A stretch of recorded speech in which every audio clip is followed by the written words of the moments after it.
We're live. Howdy, and thanks for learning about MS with me, Aaron Boster. It is the end of March, and this month is MS Awareness Month. I have committed to jumping online as much as possible during this month to bring people impacted by MS education, empowerment, and I want to wrap up this month with a couple live streams. So I've jumped online. It's early. It's like 8 o'clock here in Ohio. I know that this is not the ideal time for everyone to live stream, but it's been a while since I've done a morning live stream. And so I wanted to do that today, Saturday.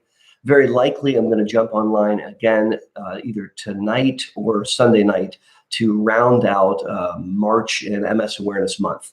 Again, I want to bring people with MS empowerment, education, and I want to energize you. There's a lot to talk about today. I want to discuss this week's crazy series of approvals. We've had both Mayzent, Sponimod, and Mavenclad, Cladribine approved for MS in the United States. That's a really big deal times 2. I've had a lot of requests to share my opinions and my thoughts on those two medicines, and I will be making formal videos to that end, but I wanted to do some of that on a live stream today. I also, given that the 28th, just a few days ago, was National MS or Progressive MS Day, I wanted to say a few words about progression in MS. Lastly, I've got a whole folder full of questions from the previous live stream that I'm going to try to address today. Now, people are starting to jump online. A couple ground rules. When you jump online, kindly share with me where you're calling in from. I love this growing online community. It's amazing to see this global village grow. And so please share with me where you're jumping online from. Hey, Wooter, how are you doing? I hope you're doing well. Matt, it's great to see you. BK Holly, how are you doing? There's a lot of people online that just warms my heart. There's 35 of us now. As people are getting online, please share with me where you're calling in from. Also, if you have a question, please ask it in the comments. I may not get to it during this active live stream. Many of you know I'm a bit dyslexic. It's very hard for me to try to talk to the camera and read the live stream. And so what I've taken to doing is to waiting until the live stream's over. I go through all the questions and I record them all, and then I answer them in the subsequent live stream. So your questions will get answered, although it may not be during this particular live stream. Now, ideally, I'd like to get to a state where moderators can feed me questions, and then I can have the individual questions, and I'm still working out the logistics with that in my head. I've had a lot of really helpful people jump online and share suggestions for me, and I'm grateful for all those suggestions. So that's coming in the very near future, but not today. There's 37 folks online. I've noticed that Saturday and Sunday mornings are not the ideal time for people to jump on. And yet I wanted to do that. This is where I started doing live streams early on Saturday and Sunday mornings. There's a cohort of people that like to get up early here in the Midwest. Also, this gives me a chance to talk to people across the pond who are enjoying their midday over in Europe. I recognize that it's a little too early in the morning for folks in California, and I assure you that I'm going to be doing another live stream on the same topic either tonight or tomorrow. I've got my morning grog. Many of you might be able to guess what's in here. Leave a comment in the section below if you know what I'm drinking right here. Oh, that's good. You know, the way this camera is angled, it really highlights the fact that I don't have as much hair as I used to. Every time I see that, it makes me giggle. All right, so I've got 38 people jumping online, and I wanted to start one of the 3 topics that I had prepared for today, and that is the topic of progression. I want to talk a little bit about progression in MS because I think it's a topic that confuses a lot of people. I think that it's worthwhile discussing a little bit, and given that the 28th of this month was Progressive MS Day, I think it's a timely topic. Again, write down your answer, what you think I'm drinking in here. Many of you are nailing it. I'm drinking coffee out of my favorite mug. That's absolutely right. So let's talk a little bit about progression. Now, before we discuss progression, I want to throw out some terminology that I think is really, really important as we try to understand MS. And the first term that I want to throw out is activity. So I'm going to type that down here, activity. So the term, hey Amber, how are you? The term activity means that there's new inflammatory damage that has either manifested as a clinical attack where the human being becomes aware that something's not right. God forbid they have an optic neuritis and they go blind in their left eye. That's a form of activity. That's an attack, a flare, an exacerbation, a relapse. It's all the same thing. It's when there's acute activity in the brain and spinal cord inflammation that's causing focal damage. That attack can be an optic neuritis like I just described. It could be a brainstem syndrome with dizziness and nausea. It could be numbness of a hand or loss of control of a leg or loss of the down theirs. That is a form of activity, clinical activity. But there's another form of activity, radiographic activity. Radiographic activity is where you see new lesions on the MRI. A lesion or a spot is a doctor code word for brain damage, because we know that when we're looking at a new bright spot on the MRI, we're looking at an area of focal inflammation, which at the cellular level is causing brain damage. So the term that I'm sharing is the term activity. You can have clinical activity where you have an attack. Clinically, you manifest a new set of symptoms, or you can have radiographic activity, something seen on the MRI. And if it's seen on the MRI, you may not manifest clinical symptoms. In fact, more often than not, people have new spots on the MRI and they're not aware of it. Now, I'm sharing this term, this definition activity with you to set up a discussion about progression.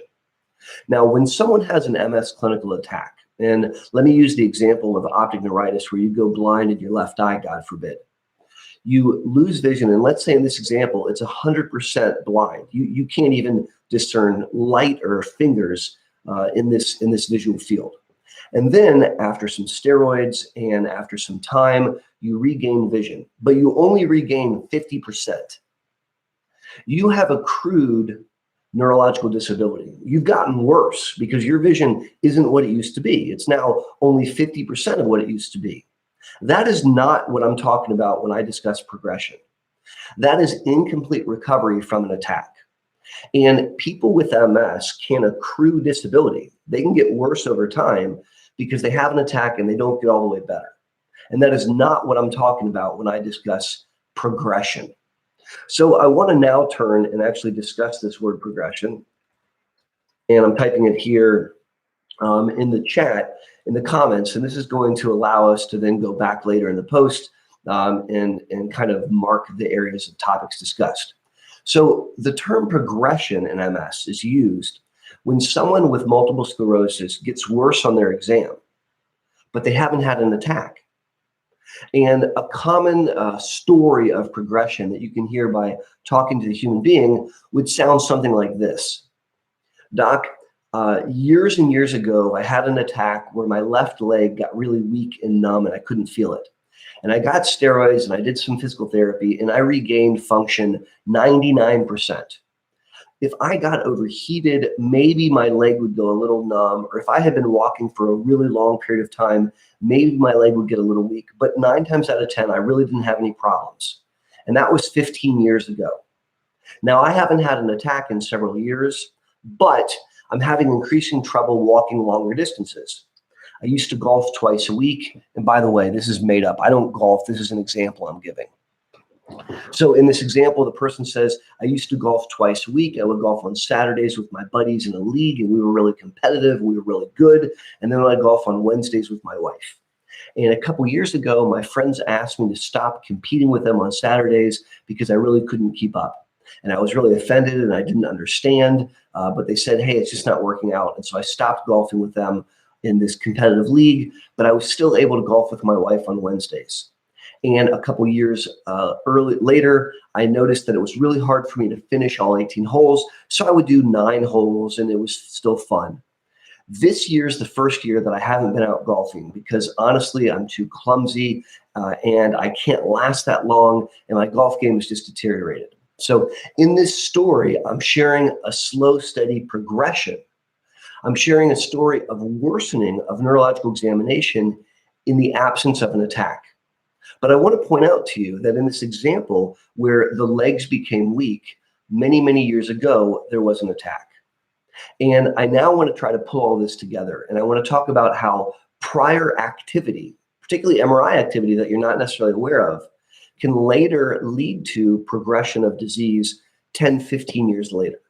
And in order to share that with you guys, I'm going to use an analogy. Now, I am not a violent man. I don't own a firearm. I'm going to use an analogy of if I had a shotgun. All right, so this is make-believe, but let's pretend I had a shotgun.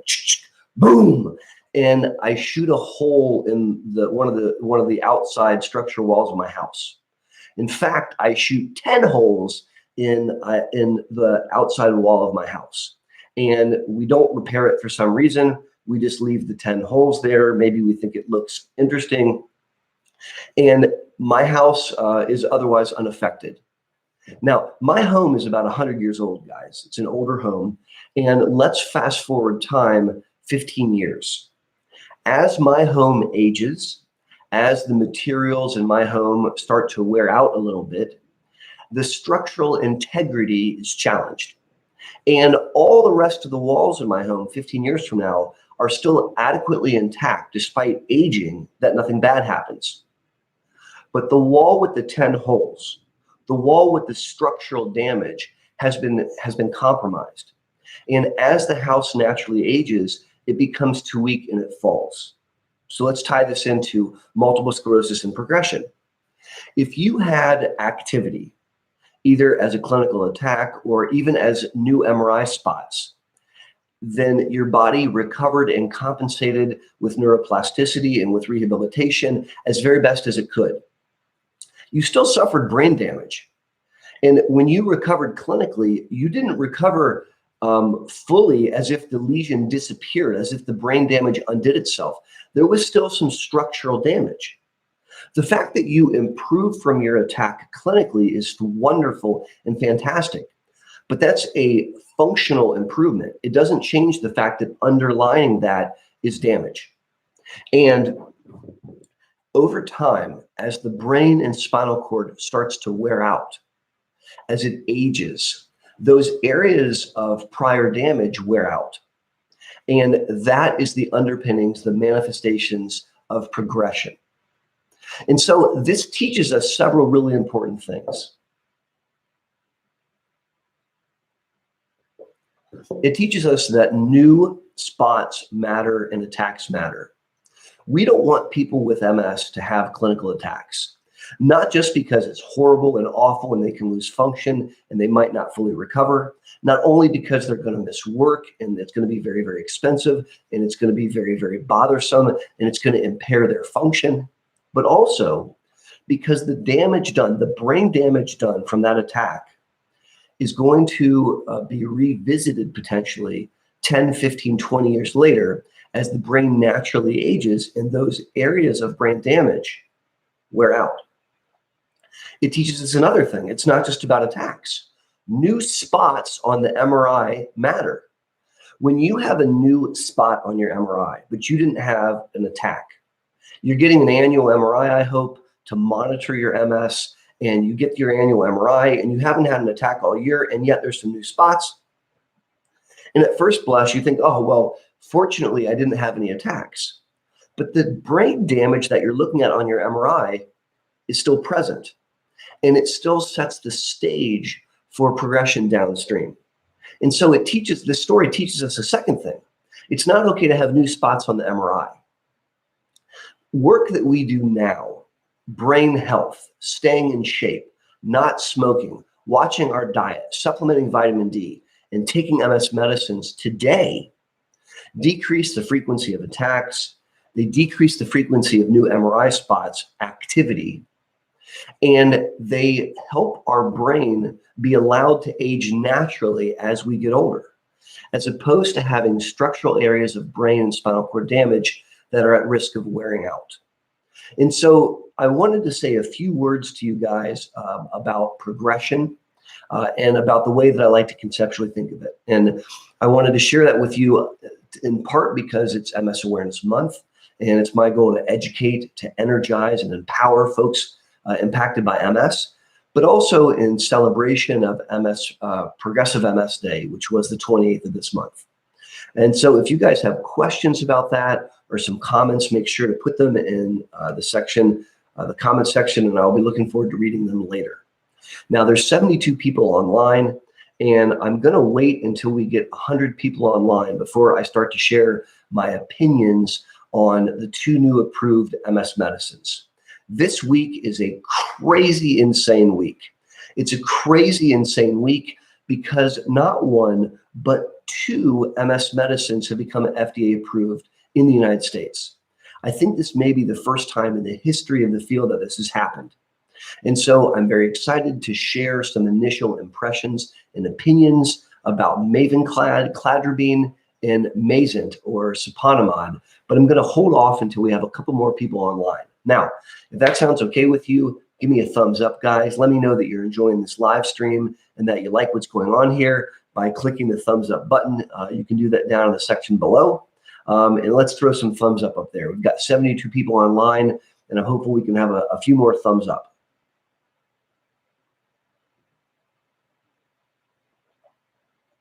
All right, so while I'm waiting until we have just about 100 folks online, I'm going to go and answer some of the previous questions that were asked during the last live stream. And so let me set that up real quick. And I'm going to read through some of these questions and provide answers for you guys while we're waiting for a critical mass to show up online. So the first question I want to answer from the last live stream was written by Milagros, and I'm sorry if I'm saying your name wrong, Milagros. What is the probability of having MS if I have optic neuritis? Now, that's actually a fantastic question, and it's not an easy question to answer because we need a bunch of other information, but let's kind of walk through it. Optic neuritis is a classic MS symptom. It's commonly seen in the setting of MS. Now, you can't have optic neuritis for other reasons, but if you've suffered an optic neuritis, we would call this a clinically isolated syndrome, or the first event that could go on to become MS. And Milagros asks the very appropriate question, if I've suffered an optic neuritis, what's the likelihood that I'm going to go on to get MS? Well, there's 2 pieces of information that we need to help guide us. The first piece of information we need is an MRI of the brain. And I personally would get an MRI of the brain and the spine, but let's just hold our conversation to an MRI of the brain. If you have optic neuritis plus a normal brain MRI, so optic neuritis and the brain MRI shows no spots that look like MS, the likelihood of developing MS over the next 20 years is 20%, 1 in 5. Now, if you have an optic neuritis and an abnormal MRI of the brain, an MRI of the brain that has spots that look like MS, I'm not talking about meeting criteria for MS, like being diagnosed with MS. I just mean you have a couple spots that look like MS, but don't meet full criteria. That person has an 80% chance of developing MS over the next 20 years. So having an abnormal brain MRI that has spots that look like MS markedly increases the likelihood of developing MS. On the contrary, having an MRI brain that shows no spots on it like MS at the time of optic neuritis markedly decreases that risk. So the brain MRI is very, very useful in trying to figure out risk profile. The second piece of information that can be helpful is spinal fluid. And what we find is that people that have abnormal spinal fluid, and I'm talking about unpaired oligoclonal bands or an elevation in the IgG index. If you have these abnormalities, it basically doubles the risk profile.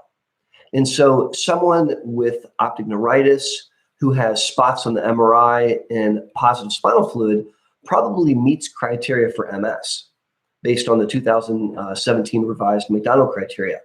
But if they didn't, their risk would be so flipping high that most MS neurologists, myself included, would put them on medicines for MS.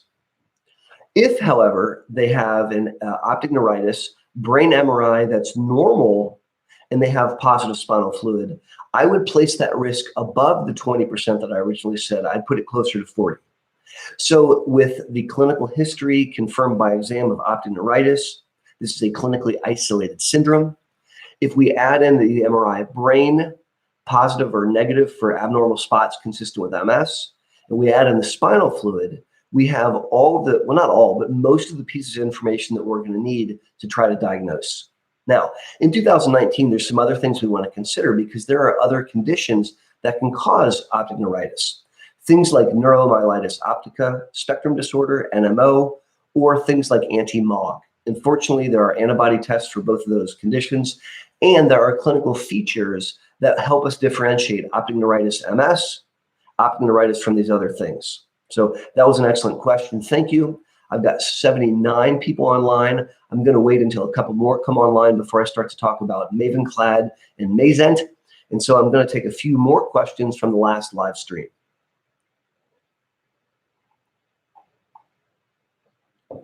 So Linda White writes in, where do you like your patients to be on their vitamin D levels? Great question. So vitamin D has a sordid history in modern MS. There's a lot of studies that have looked at vitamin D epidemiologically in large cohorts of people. And there's been some recent studies that have looked at it in doing experimental design. And the jury's not 100% out. It looks like when I review the data that many large studies suggest that there's an association between low levels of vitamin D and bad outcomes in MS. So low levels of vitamin D and increased frequency of attacks, worsening spots on the MRI, worsening disability progression.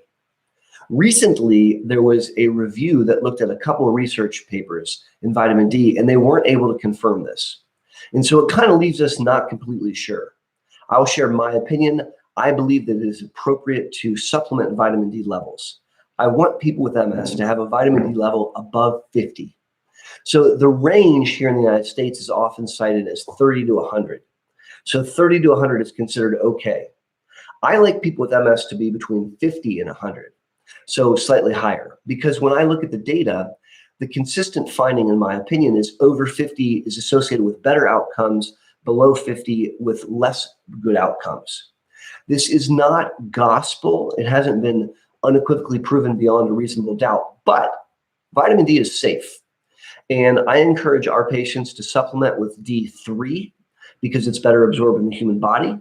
And you don't just go to the grocery store and buy some D3 and eat a whole bunch of it. That's not what I'm recommending. I am recommending that your MS neurologist or your provider check your level of vitamin D and then supplement to push it above 50. That is my opinion. And it's something that I still believe in. Vitamin D is really important for bone health, which is a problem in MS. Vitamin D appears anecdotally to help with energy in my patients. And I still am very struck by this association of low vitamin D and worse outcomes in MS. And so given that the risk is very low, I think that it is valuable to consider taking vitamin D to potentially lower that risk. That's my 2 cents. There's 85 people online. We're starting to build up some momentum. Guys, I'm trying to get to 100 people online, even though it's a Saturday morning, before we start to talk about Mavenclad and Mayzent. And so Kristen Oliver writes in a question. Hi, Dr. B. Well, hello, Kristen. Will your MS progress faster if you're diagnosed at an older age? I was diagnosed at 49. Thanks, Dr. B. Well, Kristen, that's a great question. The data suggests that people who are diagnosed with MS after the age of 40 tend to have a faster progression of disease compared to those that are diagnosed under 40. Now, Kristen, you have no control over that. You didn't choose to develop MS, of course not. And you certainly didn't choose to be diagnosed at 49. And you are not a group of people. You are one human being. And so, yes, prognostically, you're at increased risk of having a faster progression of disease having been diagnosed after the age of 40 as compared to before the age of 40. But that's not a risk factor you can control. Let me point out to you, you have a girl's name. Kristen is a woman's name. I'm assuming that you're a woman. And being a woman prognostically is better than being a man because men diagnosed with MS tend to have a faster progression of disease than women. Again, I'm just pointing out some risk factors that you don't really control, but there are some things that you do control. I just shared in my opinion that low levels of vitamin D can make the disease move faster. And that is something you control by taking vitamin D. Smoking cigarettes speeds up progression of disease. And so obviously not smoking is the right thing to do. That's a risk factor you can control. And let's expand that to include other cardiovascular risk factors. So Kristen, avoiding morbid obesity, controlling diabetes, controlling high blood pressure, controlling cholesterol literally slow down the progression of MS. And these are risk factors that you can control. Lastly, taking an MS medicine slows the progression of disease. I'm a firm believer in this, and I think that this is one of the major things that you can do. The last comment, a controllable risk factor to change rates of progression is to exercise as part of your lifestyle. So the direct answer to your question is yes, statistically speaking, in groups of people, folks diagnosed over the age of 40 tend to have a faster progression of disease than folks diagnosed under the age of 40, but there's a lot of other things that you can control and should control to slow your disease process. We're at 86 people, there's 39 likes. I am hopeful that we can push that number of viewing online up a smidge closer to 100 before we start talking about these two new approved MS medicines, Mavenclad and Mayzent. In the meantime, I want to read a few more questions from last time's live stream. And so I've got a question here from Tammy Roberts, who writes in. I just had my year MRI and I had no new lesions, but I keep having spells. Why would I be having spells with the MS if there's no new lesions? So Tammy, that's a great question. And really, I actually addressed aspects of that question at the very beginning of this live stream. For those of you that are just jumping online, check out on the post where I talk about progression. And a new spot on the MRI or a new attack, we call that activity, and that's bad. But the absence of a new spot on MRI doesn't mean that everything's okay. And there's a lot going on that's not picked up on a standard conventional MRI. When you see a white spot, you don't know very much pathologically about it. It could be old and it could be wearing out, but that's not going to show up on the MRI by looking different. That's happening at a cellular level. That's happening really at a functional level that you're not going to see. And so the way I look at it, there's 3 pieces of information that I'm using to sort out how you're doing. Well, maybe 4, but let's go with 3 pieces of information. The first one is stuff that you tell me. So Tammy, if you're telling me I'm not doing well, I'm having worsening symptoms, that matters. And it doesn't matter that the MRI is okay because you're not doing okay. The second piece of information is what I see on neurological testing, whether that be a formal neuro exam or my preference using functional testing. If I see decline on those tests, it doesn't matter the MRI is okay because your exam's not okay. Lastly, what we see on the MRI. And if the MRI shows accelerated brain shrinkage, or if the MRI shows new spots, new lesions, that's bad. But if those things aren't there, I still care a lot about what you tell me and what I see on exam. All 3 are important. And I love the fact that your MRI is showing no new spots, but that's not the complete story because you are not your MRI. Your MRI is a biomarker that helps guide us, but it's a biomarker that's guiding us about you and how you're doing. And so I hope that that helps address that question. Guys, there's 94 people online. We've got 40 likes. Let's see if we can push it up to 100 people online. Let me get a few more likes under our belt, and then we're going to jump into a discussion about Mavenclad and Mayzent. So in the meantime, I'm going to answer some more questions from last time's live stream. These are comments that people wrote in. And if you have a question or a comment right now, write them in and I'll answer it in the next live stream. So this one is from Starshine, who writes, any link between MS and syringomyelia? Now, neurology is full of funny words. In syringomyelia, and I'm going to type this word out so you can see it because it might be kind of a strange word for you. So syringomyelia. So I just typed out that word so you could see the strange word that I was saying, syringomyelia. So myelia is a reference to the spinal cord, and syringo means space or hole. And this is a congenital phenomenon. There's a potential space called the central canal in the center of the spinal cord. So if you think of the spinal cord like a hot dog, imagine that you pushed a pencil through the center of the hot dog and then took it out the other side. So now there's a potential hole in the center of the hot dog, and that's supposed to be there. A syringomyelia is where there's a swelling of that, or where there's a space that forms. And we call that a syrinx. And oftentimes that can be caused by congenital phenomenon. It can also be caused by trauma or by tumors. And there is no association with multiple sclerosis. Now, clinically, they can appear similarly because syringomyelia can impact the tissue of the spinal cord and can cause spinal cord problems. And MS can affect the tissue of the spinal cord and cause spinal cord problems. So, for example, someone with syringomyelia or a syrinx can have an area of burning across their chest or an area of numbness across their chest because of an expansion of the central part of the spinal cord correlating to that level of their body. Someone with MS can have the same symptoms, but they're caused by different things. So there's no association. Now, we've got 99 people that have jumped online. We've got 49 likes. Let's see if we can get 100 people online and 50 likes, and then I'll jump into my discussion about the new FDA-approved therapies. In the meantime, let me take one more question from Natalie Martin. So Natalie writes in, question, Natalie from Los Angeles. Well, hello, Natalie from Los Angeles. It's nice to talk to you here in sunny Columbus, Ohio. And she writes, is there anything MSers can do to heal damaged myelin? That's an excellent question. And today we don't have a magical pill. I wish we did. We don't have a medicine which remyelinates. As many of you know, there's a lot of active investigation studying remyelinating agents. Where I work at Ohio Health, are participating in the clinical trial looking at anti-lingo, or Sponimod is the other name for it. And this is a potential remyelinating agent. We don't have it yet. I think something that people with MS can do is they can focus on brain health.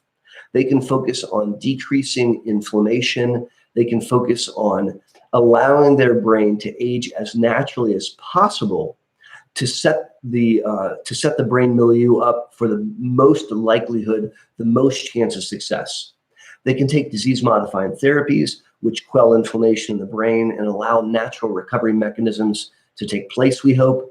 They can attend to their diet, supplementing low levels of vitamin D, and they can exercise as part of their lifestyle. Thank you for the question. Now, since I spoke to you guys, we have a bunch more thumbs up. We're almost at 100 people. We're vacillating between 95 and 96 people. It's getting really, really exciting. We just need to find a couple more friends, as Matt writes in, and then we're going to get rolling. In the meantime, a couple other questions. So Carrie writes in, can you recover from foot drop? Currently in physio. So Karen, the answer is that some people can recover from foot drop and some people don't ever recover. And most people are kind of in between. They recover partially. You're involved in neurophysical therapy, and that is fantastically awesome.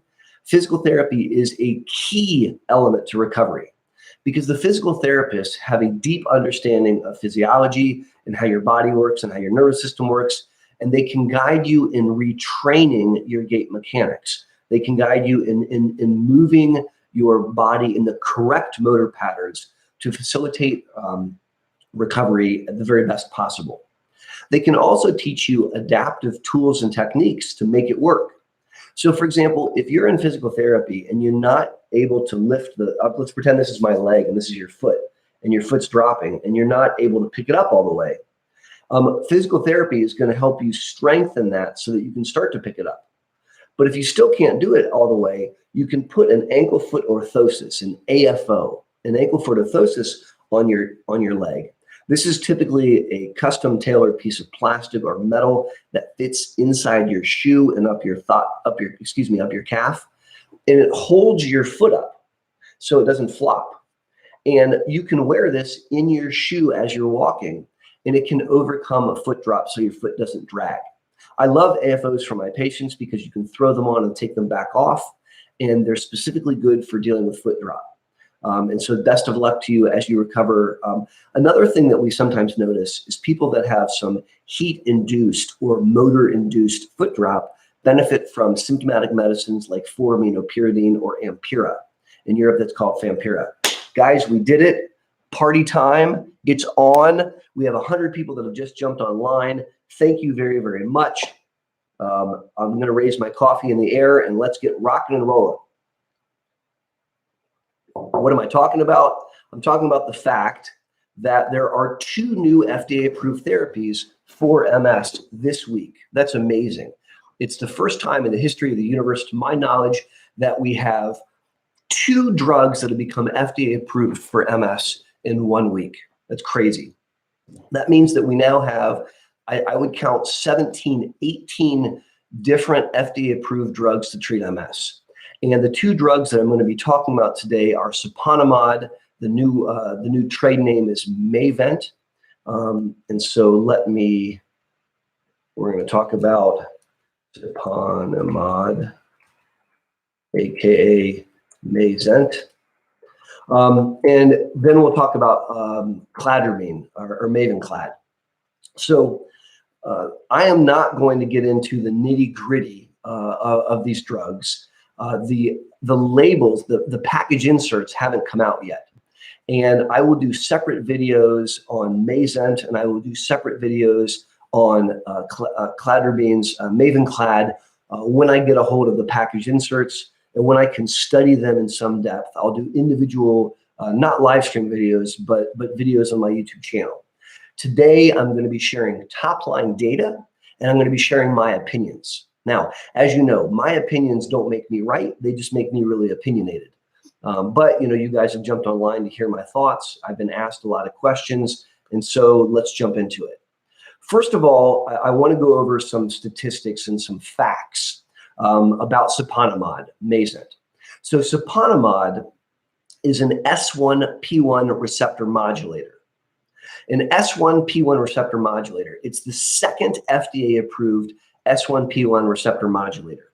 The first one that came out was in 2010, 9 years ago, and it's made by the same company, Novartis, and it's called Gilenya, right? So Gilenya, the real name is fingolimod, was the first S1P1 receptor modulator.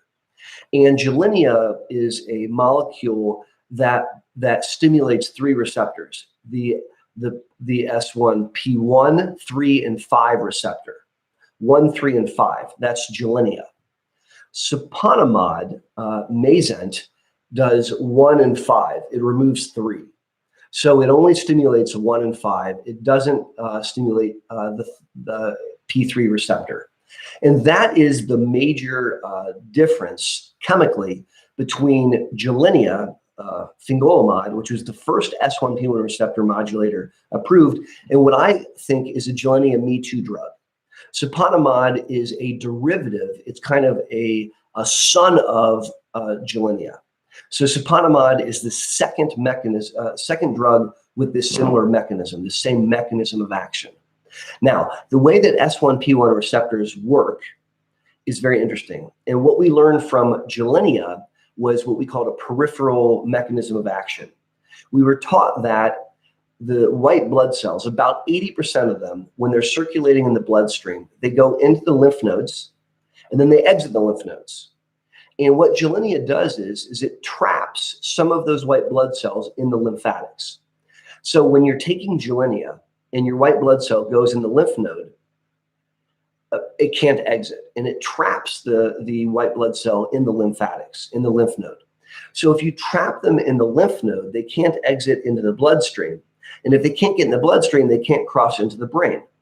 And so we were taught that the way that Gilenya works is by trapping some of the white blood cells in the periphery so they can't gain access to the central compartment. Now, Mayzent, Sponimod, they studied a different mechanism of action. And they're very excited to share that they think that there are central mechanisms that actually occur in the brain, in the central compartment. But I want to make an important point. That's not new information. We already knew that. If you look at the early work of Gilenya, the first S1P receptor, what you'll find is there were known central mechanisms of action that we saw in mouse models. We just never explored them further in humans. And so when you see information that Mayzent penetrates the central compartment, that Sponimod has a central mechanism of action, that's really cool, but that's not new information. And in fact, I think that the Gilenya, the parent compound does this also. We just didn't talk about it. So that's a little bit about how we think that Mayzent or Sponimod works.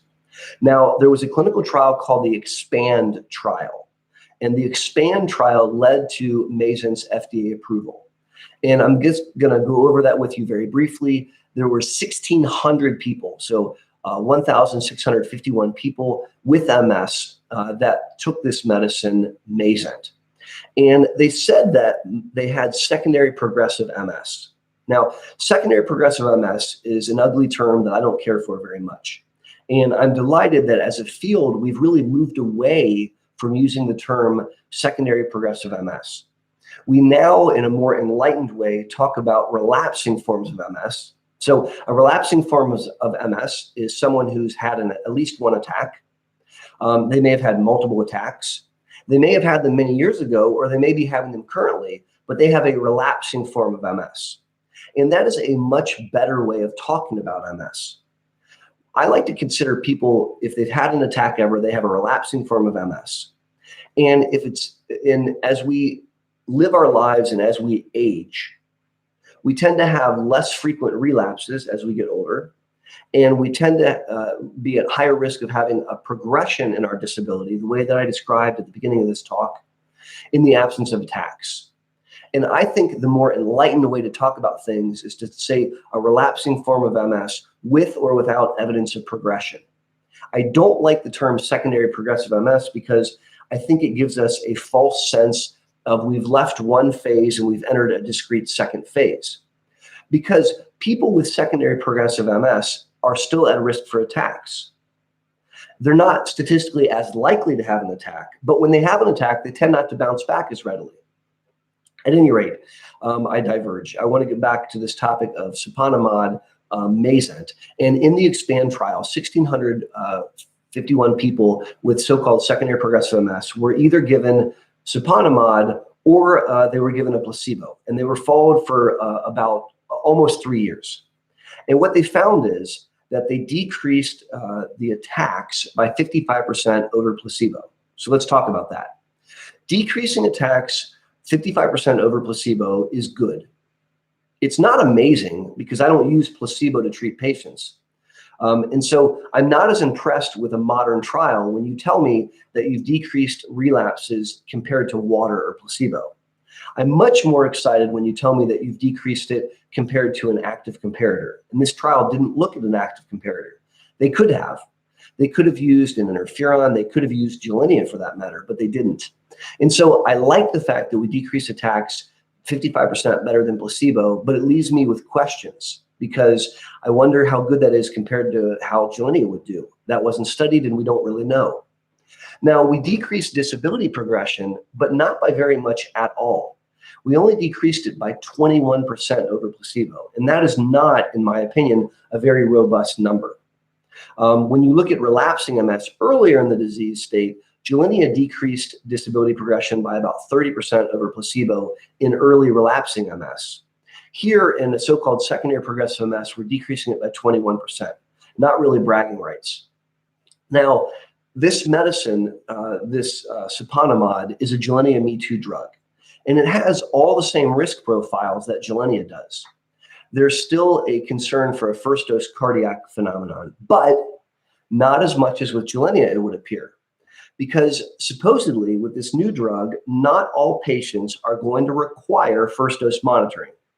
For those of you that are familiar with Gilenya, there's a process of first dose monitoring where we have to get some EKGs and we bring the patient in. We have them swallow the pill, and then we watch them for 6 hours, and we check their heart rate, and we check their vital signs, and at the end of 6 hours, we get a second EKG. And this is recommended for Sponimod, but not with all patients. Only with patients, we're told, with certain cardiovascular risk factors. So that is a positive to Sponimod. That is an advantage of Sponimod over Gilenya monitoring. My question is, could we have avoided first dose monitoring by restudying Gilenya? We don't know because they didn't do that. I wonder whether or not we're still required to do Gilenya first dose monitoring, or if we had studied it, whether we could have learned the same information. That's unknown. You see, I don't know that it's all that different. The other thing that I really want to talk about is the way this FDA approval label was written. Sponimod is FDA approved for clinically isolated syndrome, relapsing MS, and secondary progressive MS with attacks. So that is a very long-winded, segmented way of saying relapsing forms of MS. Gilenya is approved for relapsing forms of MS. And so one could use Gilenya. I use Gilenya clinically in clinically isolated syndrome, relapsing MS, and I've used it in secondary progressive MS with attacks. And so the way this label is written is very, very peculiar. And if I'm honest, I'm bothered by the call out for secondary progressive MS with attacks, because it gives us a false sense that if you're not having attacks, these medicines don't work at all. And guys, that's not true. We know that with some of the newer medicines that have come out, particularly the monoclonal antibodies, that they can have an impact in progression, a genuine impact in progression. And with those medicines, I wouldn't want to deny someone an opportunity to try one of those highly effective medicines because of a label. And so I do have concerns that it may muddle the field and confuse the field a little bit, that we've implemented this term secondary progressive MS with attacks. I'm worried that it's going to take us backwards in our understanding of MS. So those are some thoughts I have about Mayzent, about Sponimod. This medicine will have a label very soon. It will become FDA approved very soon. And it is a Gilenya Me Too drug. It's interesting that Gilenya, fingolimod, will soon go generic. And I'm very curious to see what will happen with pricing. I'm very curious to see, because one might hypothetically consider using Gilenya generically at a price discount compared to a Gilenya Me Too drug that is just hitting the market and it's probably going to be priced somewhat expensively. So those are just some opinions. I will do a formal video where I go in depth, where I talk about this at some length with you guys. I'll be doing that in the near future once the package insert comes out. But I wanted to share with you some initial opinions. In summary, this is a pill that you take once a day. That's cool. Some patients are not going to require first dose monitoring. That's cool. The efficacy is moderate. I would place the efficacy of Mayzent, Sponimod, mid-range. The anti-inflammatory activity looks like it's better than the shots. The disability progression does not look like it's much better than the shots. And I have serious issues and concerns regarding this label commenting on secondary progressive MS with attacks, because I think it limits our thought process. I think it limits in whom we might consider this drug, and it might have a negative impact on the field where we're not considering highly effective drugs in these people because they don't meet this rigid, silly, in my opinion, definition. This is a drug that has a central mechanism of action as well as a peripheral mechanism of action, and frankly, that's not new. I think that that's also seen in Gilenya. We have data to support that. And those are some initial opinions that I have about Sponimod Mayzent. It is a new entrant in the market, and it's the second S1P1 receptor that's FDA approved. It's the second Gilenya Me Too drug.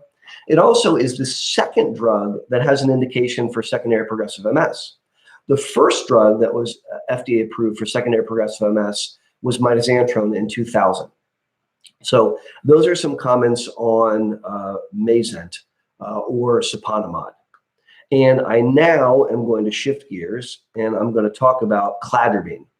We've got 112 people that have jumped online. That warms my heart. There's 65 thumbs up. If you guys are digging this live stream, give me a thumbs up. It is MS Awareness Month, and as many of you know, I have committed to jumping online as frequently as I can during this MS Awareness Month to bring you empowerment, education, and to help energize people impacted by MS. Today's live stream was dedicated to a couple important topics. Given that the 28th, just a few days ago, was National Progressive MS Day, I did want to say a few words about progression. And if you missed the beginning of this live stream, you can check it out in the post where I shared sort of how we think about progression. I just wrapped up a chit chat on my initial impressions about Mayzent or Sponimod, which is a pill that's approved for relapsing forms of MS just this week. And now I'm going to shift my attention to Cladribine or Mavenclad.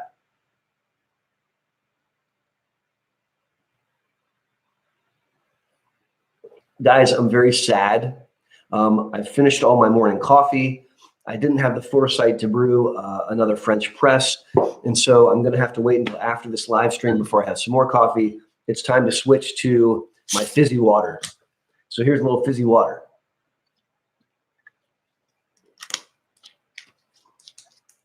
All right, so Cladribine is a really interesting drug to discuss. Cladribine, or Mavenclad, was studied in the Clarity trial literally 9 years ago. I was a sub-investigator when I worked at the university for the Clarity trial. And when the Clarity trial was finished, everyone in the universe thought that Cladribine would be the first pill approved for MS. We were very, very excited about it, and it was submitted to the FDA, and they said refusal to file. It's the first time I had ever heard the term refusal to file. The FDA basically said no. They said no. Kind of like if you asked a girl out and she didn't say maybe, she didn't say I've got plans to ask me again. She just said, no, I won't go out with you. And it was a really big letdown. The whole world of MS was devastated. I was devastated. And I remember telling myself, okay, I'm going to get rid of all the Clarity information because this drug is dead. And we moved on. And several other oral drugs came out. Gilenya, Aubagio, Tecfidera came out. And years went by, and we didn't hear anything about Cladribine or the Clarity trial until a couple years ago. And a couple years ago, there was a lot of hubbub, particularly in Europe, where people were trying to revitalize thoughts about Cladribine. Now, the reality is the reason the FDA said no wasn't because of efficacy. It was because of concerns of safety, particularly concerns of infection and cancer. And compared to 2010, we now have a bunch of drugs on the market that have side effect profiles that are much more severe. We have drugs like Lemtrada, one of my favorite drugs, but also a super complex drug with lots of safety concerns. We have drugs that are B-cell killers. We have drugs like Gilenya that have a host of side effects and risk. And so my point here is that in 2018, now in 2019, the side effect profile of Cladribine doesn't look so bad. And it was revisited and it achieved approval in Europe. It achieved approval in Canada. I think it achieved approval in Australia. I hope I'm not wrong about that. And the question has been up until yesterday, would it be approved in the United States? And last night, guys, Cladribine was approved in the United States for use in MS 9 years after its initial filing, and has now achieved an FDA approval. Now, just like my comments with Sponimod, I don't have the package insert yet, and I will do a full video dedicated just to Cladribine once that package insert comes out and I can review it. I do want to share with you some top-line data and then give you some of my opinions about the medicine. So first of all, Cladribine and Lemtrada share something in common. They don't share efficacy. I don't think that Cladribine is Lemtrada light. I do not believe that. But they share something mechanistically. They're both discontinuous therapies. Every other therapy, whether it be an injection or one of the other pills or one of the other infusions, are continuous therapies. So I just talked about Sponimod. That's a pill you take once a day, every day. Gilenya is a pill you take once a day, every day. Tecfidera you take twice a day, every day. Copaxone you inject thrice weekly, every week. When you take Ocrevus, you take it every 6 months forever. When you take Tysabri, you take it monthly forever. However, Lemtrada and Cladribine are different. They're discontinuous therapies. They're discontinuous because of the way that they work. And the way that they work is by resetting the immune system. They're not trying to block a cell from entering into a compartment. They're not trying to do that. What they're trying to do instead is reset the immune response. Now, with Limtrada, you take one infusion a day for 5 days, you wait a full year, then you take 3 infusions, and then we don't treat you again unless you have new disease activity. It's an induction model where you reboot the immune response and you give 5 doses and wait a year because it takes a long time for your cells to come back. Cladribine has a similarity in that it's a discontinuous therapy. Cladribine is very interesting, and I sometimes think of it as a reverse birth control pill because you take pills once or twice a day for 4 to 5 days in a row, and then you wait the rest of the month with nothing. Then you take pills 1 to 2 a day for 4 to 5 days, and then you're done for the year. So the reason I call it a reverse birth control pill is you guys may be familiar with women's birth control. It comes in like a circle and there's all the days of the month, and you're taking active birth control on the blue pills. And then there's a week of dummy pills, of green pills that aren't actually drug. And so you're on birth control for most of the month. Then there's a couple days when you're not.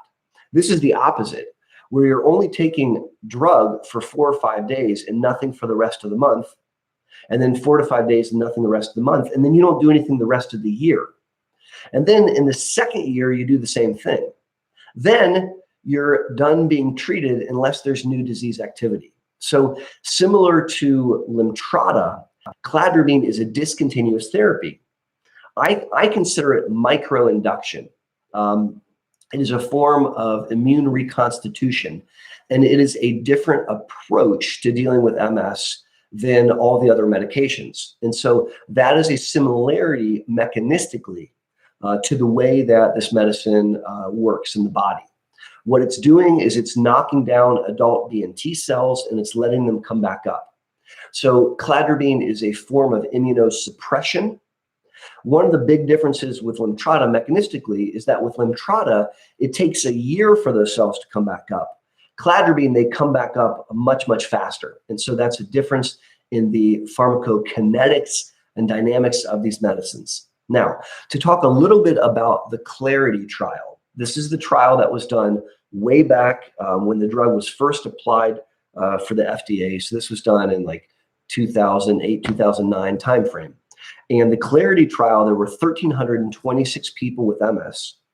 And they were randomly assigned to either receive placebo or 2 different doses of Cladribine. And the dose that's now FDA approved is the 3.5 milligram per kilogram total dose. And again, this is weight-based dosing. And that's another difference than a lot of the other MS drugs. This drug is adjusted based on how much the human weighs, whereas all the other drugs are not. And so we compared 3.5 milligrams per kilogram total dose of Cladribine against placebo. And what we saw was that compared to placebo, there was a 58% reduction in relapses. And this sounds very similar to what I just told you about Sponimod, in that that's a large number, almost 60% over placebo, but I don't treat patients with placebo. And it's unfortunate that they didn't compare this drug against an active comparator. Now, to be fair, at the time these trials were done, there weren't very many head-to-head trials being done. And it wasn't really until after this period of time that we started to see all the modern trials where there's head-to-head comparisons with active comparators. So we're stuck with placebo data. Is it good to reduce relapses 58% better than placebo? Well, yeah, that's really good. When you look at the injections, they do it about 30% better than placebo. But again, we're saddened because we're not able to show an active comparator. So we don't know how this drug would fare if it had been compared to a drug as opposed to placebo. We also see that it decreased disability progression by 33% over placebo. And that's not amazing. That's okay. That's what we see with the injections. So again, we have a drug which is fascinating in its mechanism of action. It's fascinating in that it's microinduction, it's discontinuous therapy, it's a reverse birth control pill. You're only taking pills 4 to 5 days the first month, then you wait the rest of the month, 4 to 5 days the second month, then you wait for a year before you do that again. And the efficacy is mid-range. Again, I would place the efficacy in the Clarity trial mid-range. Now, Mavenclad has its own set of safety concerns. There's concerns about pushing the white blood cells down, so there's going to be concerns about low blood counts. You can see anemia. You can see increased risk of infections with this drug. This is a drug that could have some teratogenicity. You wouldn't want to become pregnant on it. And then there's also these questions about cancer. Now, one of the things that makes me sad about Clarity is that they didn't continue the long-term extension trial. They ended everything. Done. And so we lost an opportunity to have proper prospective long-term follow-up of this medication, Cladribine or Mavenclad. Now, what was done is years and years after the fact, 8 years after Clarity, they reached back out and tried to find as many patients as possible, and they looked into how they were doing. And they tried to come up with a long-term follow-up cohort, which is a very poor statistical design. And what I'm saying here is they only found about half the patients. So it's possible that the other half the patients did really good or did really bad. We don't know. And I'm saddened by the fact that even though this drug was tested in 2010, we don't have a properly constructive prospective long-term follow-up cohort. Why is that relevant? Because I still have some questions about long-term safety as it relates to malignancy, which aren't answered by the current long-term cohort. And that is a gripe that I have with Mavenclad. It's something that is concerning to me. So there's a lot more to be said.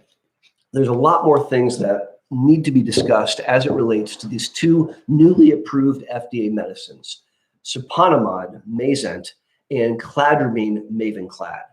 I am delighted that I had a chance to jump online with you guys today and answer some questions from the last live stream, share with you some comments and thoughts on progression of disability in MS, which is a timely topic, and to share some initial opinions. These are my opinions, guys, about these two newly approved drugs, newly approved by the American FDA here in the United States, Sponimod, which is approved for relapsing forms of MS, and Cladribine, which is also approved for relapsing forms of MS.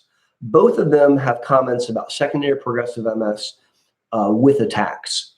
And I have some major concerns about that wording. I think that wording may limit our thought processes in the field, and it may take us back a step as we try to treat people with MS, and we don't want to pigeonhole them into concepts. So I hope that you found that helpful. If you enjoyed this live stream, if you found it educational, that is delightful. Feel free to leave a comment and feel free to give it a thumbs up. Once again, my name's Aaron Boster, and I want to thank you for learning about MS with me. It is the very tail end of March, March being MS Awareness Month, and I want to bring awareness to multiple sclerosis. I also want to energize, I want to empower, and I want to educate people impacted by MS. Hence the reason that I've been so active getting online, doing question and answer sessions on live streams this month. And I am going to get on at least once more. I'm going to get on at least one more time, either tonight or tomorrow sometime at the very tail end of the month. And I'm probably going to discuss these topics a second time.